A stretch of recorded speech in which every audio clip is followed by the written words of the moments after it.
Diarrhoea లక్షణాలు గుంటూరును వణికిస్తున్నాయి. వాంతులు విరేచనాలతో జనం ప్రభుత్వాసుపత్రుల్లో చేరుతున్నారు. అధికారులు మాత్రం నిమ్మకు నీరెత్తినట్లు వ్యవహరిస్తున్నారు.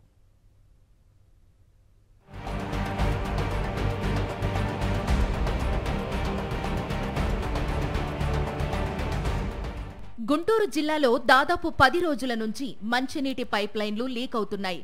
దీంతో డ్రైనేజీల్లోని మురుగు తాగునీటి పైపుల్లో చేరి తాగునీరు కలుషితమవుతోంది. ఇప్పటికే చాలాసార్లు ఆయా డివిజన్లలోని ప్రజలు మున్సిపల్ కార్పొరేషన్ తమకు అందించే తాగునీరు కలుషితమవుతోందని ఫిర్యాదు చేశారు. అయినా అధికారులు పట్టించుకోవడం లేదు. వరుసగా 3 రోజుల నుంచి వాంతులు విరేచనాల సమస్యలతో నగరవాసులు గుంటూరు జీజీహెచ్లో చేరుతున్నారు.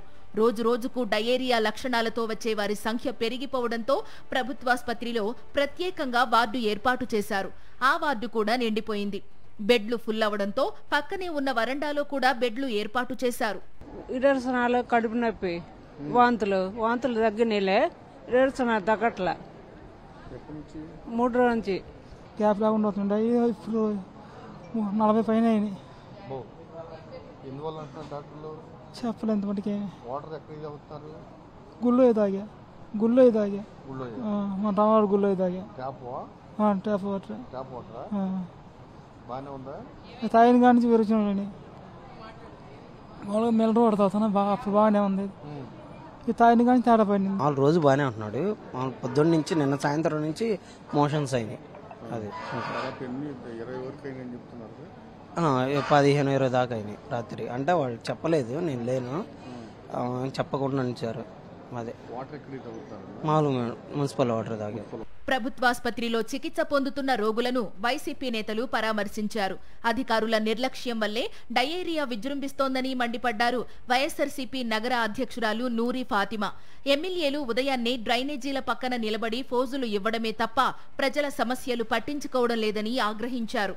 గుంటూరు జీజీహెచ్ లో వీళ్లే ఇచ్చారు. వాటర్ బాగోక చేయక మా ఇంతమంది జాయిన్ అయ్యారు, 32 మంది జాయిన్ అయ్యారని చెప్పి మీరు ఇచ్చిందే, మీ గవర్నమెంట్ దగ్గర నుంచి ఇచ్చిందే. మరి ఎమ్మెల్యే గారు ఏంటి ఇలా పోస్ట్ పెట్టారు? అక్కడ ఏమీ లేదు, జస్ట్ అంటే ఏమీ లేకపోతే ఎమ్మెల్యే గారు ప్రతి ఒక్కరిని పరామర్శించడానికి వస్తారా?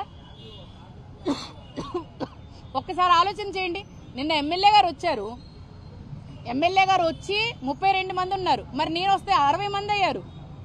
ఎక్కడి నిర్లక్ష్యం? అంటే మీరు పట్టించుకోకపోతే చెప్పండి, మేము పట్టించుకుంటాం. మీకు రాకపోతే చెప్పండి, మేము చేసి చూపిస్తాం. లేకపోతే ఒక్కసారి గతంలో ముస్తఫా గారు ఎలా చేశారు, ఈ ప్రభుత్వం ఎలా చేశారో ఒకసారి చూడండి. ఒకవేళ కావాలంటే ట్రైనింగ్ తీసుకోండి, క్లాసులు తీసుకోండి. డయేరియా కేసులు పెరుగుతున్నాయని గుంటూరు ప్రభుత్వాసుపత్రి సూపరింటెండెంట్ కూడా స్పష్టం చేశారు. గుంటూరుతో పాటు చుట్టుపక్కల ప్రాంతాల నుంచి కూడా రోగులు వస్తున్నారని అన్నారు. మెరుగైన వైద్యం అందించడానికి శక్తి వంచన లేకుండా కృషి చేస్తామని అన్నారు.